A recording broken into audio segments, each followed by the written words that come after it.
The meeting was somewhat, off the cuff. She was invited to a reception last night with President Biden and was able to speak with him about the migrant crisis. She called the meeting productive, but was frankly light on details when I pressed her about exactly what the meeting accomplished. What I can say at this time is I felt that he is listening to us. But it's been about a year and a half now since buses filled with migrants began coming to New York, and President Biden has still not granted the governor's top request, expediting work permits for the more than 110,000 who've come. Governor Kathy Hochul's meeting with the president comes as he's in town for the UN, and she's mulling a New York-specific work permit program. I felt it was a very productive conversation.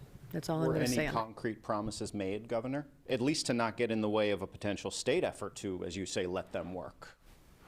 Let me just say that's all I'm able to share right now. At least the governor got a meeting, unlike Mayor Eric Adams. He was unapologetic on the Pix 11 morning news for months of publicly calling out the White House. I don't search through a thesaurus to find a politically correct way of saying you are hurting me, you're hurting my city, if that's what someone is doing. Some of the fiercest pushback against the mayor's handling of the migrants in recent weeks has been on Staten Island, where Tuesday night 10 protesters were arrested for trying to block a bus from delivering migrants to a former nursing home being used as a shelter. Staten Island Republican City Council Minority Leader Joe Borelli was actually testifying in Congress Wednesday on immigration policy and its impact on New Yorkers. I would tell the president to close the border, and as a New Yorker, I'd tell the president to give us a bit more money to help with the crisis. Democrats like Congressman Dan Goldman pushed back, saying Republicans are not interested in finding common ground and reforming the immigration system. They're interested in starving our borders, starving our Department of Homeland Security